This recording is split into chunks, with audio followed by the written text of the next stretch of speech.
धर्म क्या है?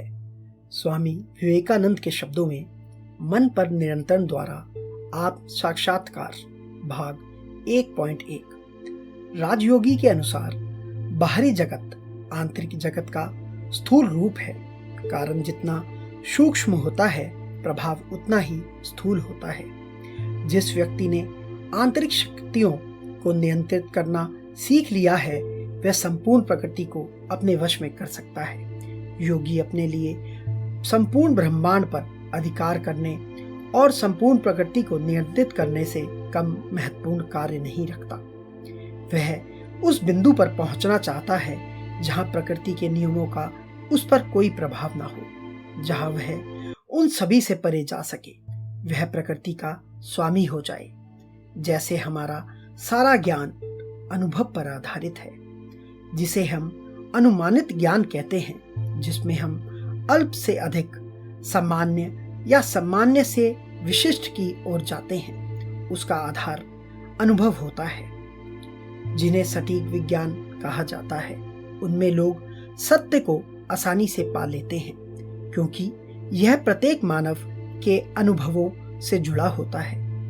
वैज्ञानिक आपको किसी चीज पर विश्वास करने के लिए नहीं कहता, बल्कि उसके कुछ निश्चित परिणाम होते हैं जो उसके अपने अनुभव से आए हैं, और उन पर तर्क करते हुए जब वह हमें अपने निष्कर्षों पर विश्वास करने के लिए कहता है तो वह मानवता के किसी सार्वभौमिक अनुभव का सहारा लेता है।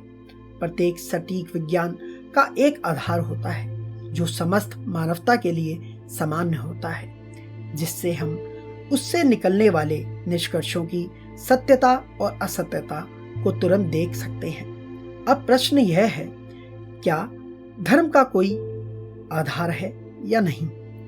मुझे इस प्रश्न का उत्तर सकारात्मक और नकारात्मक दोनों रूपों में देना होगा। धर्म, जैसा कि आमतौर पर दुनिया भर में पढ़ाया जाता है, आस्था और विश्वास पर आधारित माना जाता है, और अधिकांश मामलों में इसमें केवल विभिन्न सिद्धांत शामिल होते हैं, और यही कारण है कि हम सभी धर्मों को आपस में झगड़ते हुए पाते हैं। ये सिद्धांत भी विश्वास पर आधारित है। एक व्यक्ति कहता है कि बादलों के ऊपर एक महान सत्ता विराजमान है और पूरे ब्रह्मांड को नियंत्रित कर रही है। वह मुझसे केवल अपने कथन के आधार पर उस पर विश्वास करने के लिए कहता है। उसी प्रकार मेरे अपने विचार हो सकते हैं जिन पर मैं दूसरों को विश्वास करने के लिए कह रहा हूँ, और यदि वे कोई और कारण पूछते हैं तो मैं उन्हें कोई कारण नहीं बता सकता। यही कारण है कि आजकल धर्म और आध्यात्मिक दर्शन बदनाम है। हर शिक्षित व्यक्ति यही कहता प्रतीत होता है, ओह, ये धर्म केवल सिद्धांतों का पुलिंदा है जिसका मूल्यांकन करने के लिए कोई मानक नहीं है। प्रत्येक व्यक्ति अपने अपने मनपसंद विचारों का प्रचार करता है। फिर भी धर्म में सार्वभौमिक विश्वास का एक आधार है जो विभिन्न देशों के विभिन्न सिद्धांतों और विभिन्न संप्रदायों के सभी विविध विचारों को नियंत्रित करता है। उसके आधार पर जाने पर हम पाते हैं कि वे भी सार्वभौमिक अनुभवों पर आधारित है। ईसाई आपसे अपने धर्म पर विश्वास करने, ईसा मसीह में विश्वास करने और उन्हें ईश्वर के अवतार के रूप में मानने, ईश्वर में, आत्मा में और उस आत्मा की एक बेहतर अवस्था में विश्वास करने के लिए कहता है। अगर मैं उनसे तर्क करने के लिए कहता हूँ तो वह कहता है कि वह उसमें विश्वास करता है। लेकिन अगर आप ईसाई धर्म के मूल में जाएं तो आप पाएंगे कि यह अनुभव पर आधारित है। ईसा मसीह ने कहा कि उन्होंने ईश्वर को देखा, शिष्यों ने कहा कि उन्होंने ईश्वर को महसूस किया, इत्यादि। इसी प्रकार बौद्ध धर्म में यह बुद्ध का अनुभव है। उन्होंने कुछ सत्यों का अनुभव किया, उन्हें दिखा, उनके संपर्क में आए और दुनिया को उनका उपदेश दिया। हिंदुओं के साथ भी ऐसा ही है। अपनी पुस्तकों में लेखक, जिन्हें ऋषि या संत कहा जाता है, घोषणा करते हैं कि उन्होंने कुछ सत्यों का अनुभव किया है और वे उन्हीं का उपदेश देते हैं। इस प्रकार यह स्पष्ट है कि विश्व के सभी धर्म हमारे समस्त ज्ञान के उस एक सार्वभौमिक और अटल आधार पर निर्मित हुए हैं, प्रत्यक्ष अनुभव। सभी शिक्षकों ने ईश्वर को देखा, सभी ने अपनी आत्मा को देखा, उन्होंने अपना भविष्य देखा, उन्होंने अपनी अनंतता देखी और जो उन्होंने देखा उसका उन्होंने उपदेश दिया। अंतर केवल इतना है कि इसमें से अधिकांश धर्म, विशेषकर आधुनिक समय में, एक विचित्र दावा करते हैं, अर्थात ये अनुभव वर्तमान समय में असंभव है। ये केवल कुछ ही लोगों द्वारा संभव थे, जो उन धर्मों के संस्थापक थे जिन्होंने बाद में इनके नाम धारण किए। वर्तमान समय में ये अनुभव अप्रचलित हो गए हैं और इसलिए अब हमें धर्म को विश्वास के आधार पर ग्रहण करना होगा। मैं इस बात से पूरी तरह इनकार करता हूँ। अगर इस दुनिया में ज्ञान की किसी भी शाखा में कोई एक अनुभव हुआ है तो इसका मतलब यह है कि वह अनुभव पहले भी लाखों बार संभव हो चुका है और अनंत काल तक दोहराया जाएगा। एक रूपता प्रकृति का कठोर नियम है। जो एक बार हुआ वह हमेशा हो सकता है। इसलिए राजयोग विज्ञान के शिक्षक घोषणा करते हैं कि धर्म केवल प्राचीन काल के अनुभव पर आधारित नहीं है, बल्कि कोई भी व्यक्ति जब तक धार्मिक नहीं हो सकता जब तक उसे स्वयं वही अनुभूतियां ना हो। राजयोग वह विज्ञान है जो हमें उन अनुभूतियों को प्राप्त करना सिखाता है। जब तक कोई इसे अनुभव ना कर ले, धर्म के बारे में बात करने का कोई लाभ नहीं है। ईश्वर के नाम पर इतना उपद्रव, इतना झगड़ा और इतना कलह क्यों है? ईश्वर के नाम पर किसी भी अन्य कारण से अधिक रक्तपात हुआ है क्योंकि लोग कभी स्रोत तक नहीं गए। वे अपने पूर्वजों के रीति रिवाजों को केवल मानसिक स्वीकृति देकर संतुष्ट थे और चाहते थे कि दूसरे भी ऐसा ही करें। किसी व्यक्ति को यह कहने का क्या अधिकार है कि उसके पास आत्मा है अगर वह आत्मा का अनुभव नहीं कर सकता, या ईश्वर है अगर वह ईश्वर को नहीं देख सकता?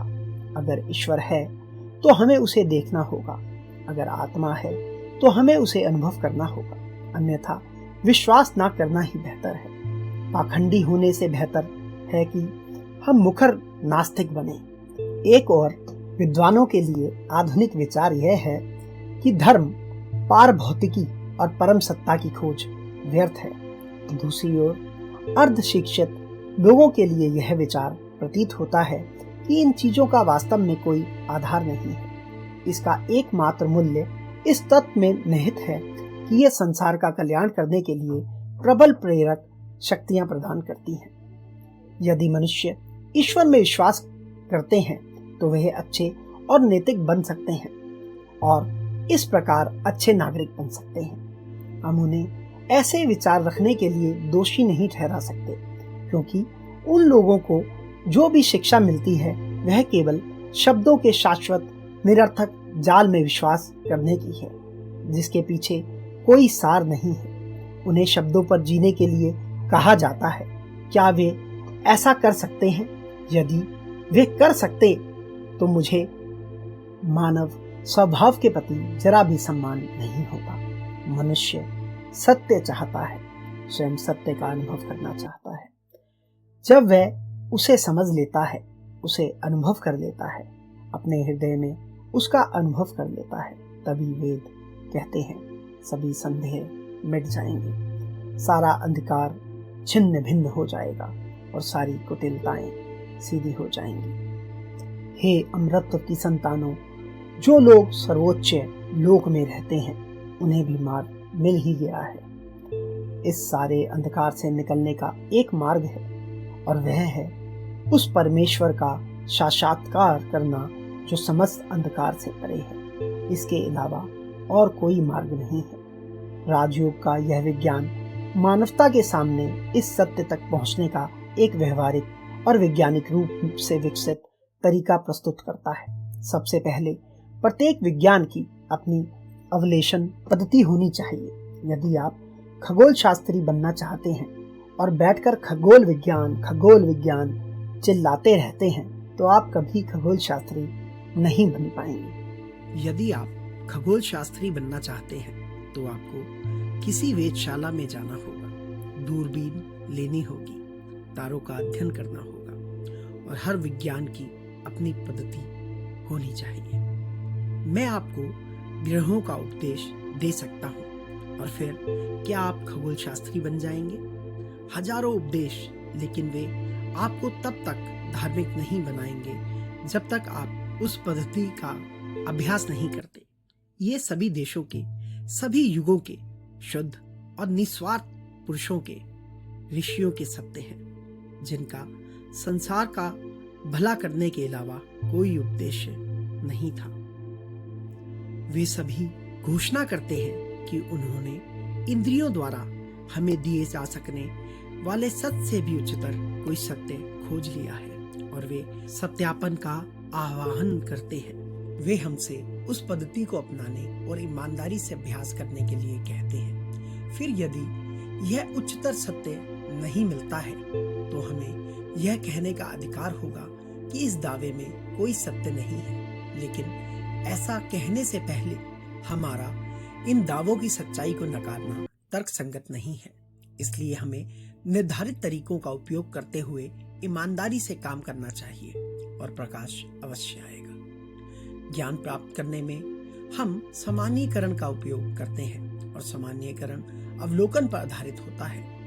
हम पहले तत्वों का अवलोकन करते हैं, फिर सामान्यीकरण करते हैं और फिर निष्कर्ष या सिद्धांत निकालते हैं। मन का, मनुष्य की आंतरिक प्रकृति का, विचार का ज्ञान तब तक प्राप्त नहीं हो सकता जब तक हमारे पास भीतर चल रहे तत्वों का अवलोकन करने की शक्ति ना हो। बाहरी जगत में तत्वों का अवलोकन करना अपेक्षाकृत आसान है, क्योंकि इस उद्देश्य के लिए कई उपकरणों का आविष्कार किया गया है, लेकिन आंतरिक जगत में हमारी सहायता के लिए हमारे पास कोई उपकरण नहीं है।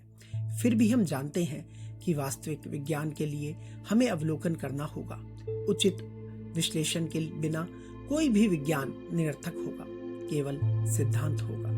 और यही कारण है सभी मनोवैज्ञानिक आदिकाल से ही आपस में झगड़ते रहे हैं, सिवाय उन कुछ लोगों के जिन्होंने अवलोकन के साधन खोज निकाले। राजयोग का विज्ञान सबसे पहले हमें आंतरिक अवस्थाओं को देखने का एक ऐसा साधन प्रदान करता है। मन ही वह साधन है। ध्यान की शक्ति जब उचित रूप से निर्देशित और आंतरिक जगत की ओर निर्देशित की जाती है तो मन का विश्लेषण करेगी और हमारे लिए तत्वों को प्रकाशित करेंगी। मन की शक्तियां बिखरी हुई प्रकाश किरणों के समान हैं। जब वे एकाग्र होती हैं तो प्रकाशित करती हैं। यही हमारे ज्ञान का एकमात्र साधन है। बाहरी और आंतरिक जगत दोनों में हर कोई इसका उपयोग कर रहा है, लेकिन मनोवैज्ञानिक के लिए आंतरिक जगत पर भी वही सूक्ष्म अवलोकन करना आवश्यक है जो वैज्ञानिक बाहरी जगत पर करता है, और इसके लिए अत्यधिक अभ्यास की आवश्यकता होती है। बचपन से ही हमें केवल बाहरी वस्तुओं पर ही ध्यान देना सिखाया गया है, आंतरिक वस्तुओं पर कभी नहीं। इसलिए हम में से अधिकांश लोग आंतरिक तंत्र को देखने की क्षमता लगभग खो चुकी है। मन को मानो भीतर की ओर मोड़ना, उसे बाहर जाने से रोकना और फिर उसकी सारी शक्तियों को एकाग्र करके स्वयं मन पर ही डालना, ताकि वह अपने स्वरूप को जान सके, स्वयं का विश्लेषण कर सके। बहुत कठिन कार्य है, फिर भी किसी भी विषय के प्रति वैज्ञानिक दृष्टिकोण अपनाने का यही एकमात्र तरीका है। ऐसे ज्ञान का क्या उपयोग है? प्रथमतः ज्ञान ही ज्ञान का सर्वोच्च पुरस्कार है और द्वितीयतः उसमें उपयोगिता भी है। यह हमारे सभी दुखों को दूर कर देगा। जब मनुष्य अपने मन का विश्लेषण करके मानो किसी ऐसी चीज के आमने सामने आ जाता है जो कभी नष्ट नहीं होती, तो अपने स्वभाव से ही शाश्वत रूप से शुद्ध और पूर्ण है, तो वह फिर कभी दुखी और अप्रसन्न नहीं रहेगा। सारा दुख भय से, अतृप्त इच्छाओं से उत्पन्न होता है। मनुष्य को पता चलेगा कि वह कभी नहीं मरता और तब उसे मृत्यु का भय नहीं रहेगा। जब वह जान लेगा कि वह पूर्ण है तो उसके मन में कोई व्यर्थ इच्छा नहीं होगी और ये दोनों कारण अनुपस्थित होने पर दुख नहीं रहेगा। इस शरीर में रहते हुए भी पूर्ण आनंद रहेगा। इस ज्ञान को प्राप्त करने का केवल एक ही तरीका है जिसे एकाग्रता कहते हैं। रसायनविद अपनी प्रयोगशाला में अपने मन की समस्त ऊर्जाओं को एक केंद्र में केंद्रित करता है और उन्हें उस पदार्थ पर डालता है जिसका वह विश्लेषण कर रहा होता है और इसी प्रकार उसके रहस्यों का पता लगा लेता है। खगोल शास्त्री अपने मन की समस्त ऊर्जाओं को केंद्रित करता है और उन्हें दूरबीन से प्रकाश में प्रक्षेपित करता है और तारे, सूर्य, चंद्रमा उसे अपने रहस्य बता देते हैं। मन की शक्तियों के एकाग्र होने के अलावा संसार का सारा ज्ञान कैसे प्राप्त हुआ है? यदि हम केवल दस्तक देना, उसे आवश्यक आघात पहुंचाना जानते हैं तो संसार अपने रहस्य प्रकट करने को तैयार है। आघात की शक्ति और बल एकाग्रता से ही प्राप्त होता है। मानव मन की शक्ति की कोई सीमा नहीं है। यह जितना अधिक एकाग्र होता है उतना ही अधिक शक्ति एक बिंदु पर केंद्रित होती है। यही रहस्य है। मन को बाहरी वस्तुओं पर केंद्रित करना आसान है।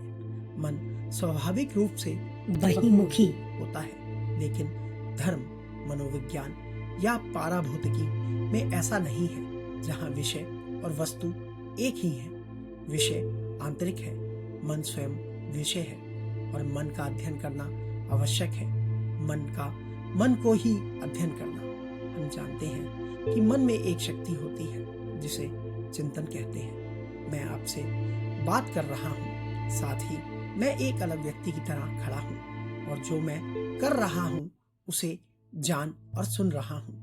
आप एक ही समय में काम और विचार कर रहे हैं, जबकि आपके मन का एक हिस्सा पास खड़ा होकर देख रहा है कि आप क्या सोच रहे हैं। मन की शक्तियों को एकाग्र करके स्वयं पर वापस लगाना चाहिए और जैसे सूर्य की भीतरी किरणों के सामने अंधेरे से अंधेरे स्थान अपने रहस्य स्वयं प्रकट कर देते हैं, वैसे ही ये एकाग्र मन आपके अंतरतम रहस्यों को भेद देगा। इस प्रकार हम विश्वास के आधार से वास्तविक धर्म तक पहुंचेंगे। हम स्वयं अनुभव करेंगे कि क्या हमारे पास आत्मा है, जीवन 5 मिनट का है या अनंत काल का, ब्रह्मांड में ईश्वर है या नहीं। यह सब हमें प्रकट हो जाएगा। राजयोग यही सिखाने का प्रस्ताव रखता है। इसकी समस्त शिक्षाओं का लक्ष्य है कि कैसे मन को एकाग्र किया जाए, फिर अपने मन के अंतरतम कोनों को कैसे खोजा जाए, फिर उनकी अंतः वस्तु का समानीकरण कैसे किया जाए और अपने अपने निष्कर्ष कैसे निकाले जाए। इसलिए यह कभी यह प्रश्न नहीं पूछता कि हमारा धर्म क्या है, चाहे हम आस्तिक हैं या नास्तिक, चाहे ईसाई हो, यहूदी हो या बौद्ध। हम मनुष्य हैं, बस इतना ही काफी है। प्रत्येक मनुष्य को धर्म की खोज करने का अधिकार और शक्ति है। प्रत्येक मनुष्य को कारण पूछने का अधिकार है और यदि वह स्वयं कष्ट उठाए तो अपने प्रश्न का उत्तर स्वयं प्राप्त करने का भी।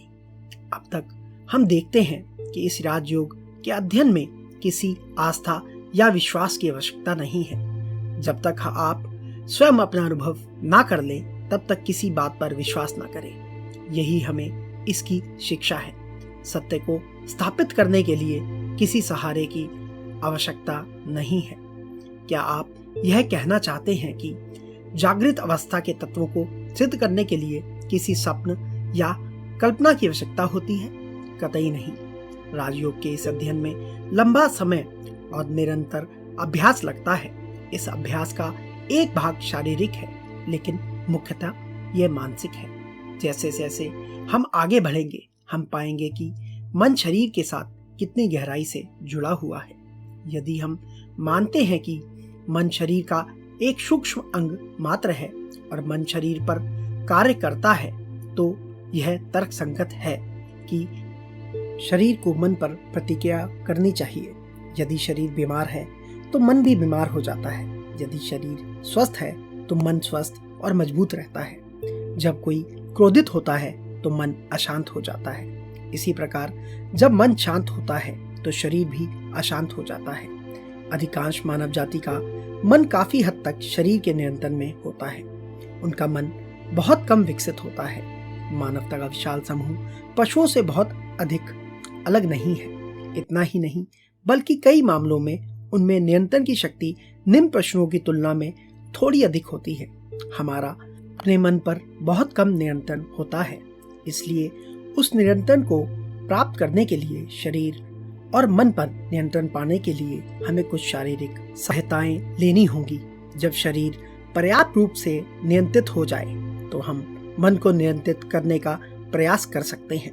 मन को नियंत्रित करके हम उसे अपने नियंत्रण में ला पाएंगे, उसे अपनी इच्छा अनुसार कार्य करने के लिए प्रेरित कर पाएंगे और उसे अपनी इच्छा अनुसार अपनी शक्तियों को केंद्रित करने के लिए बाध्य कर पाएंगे।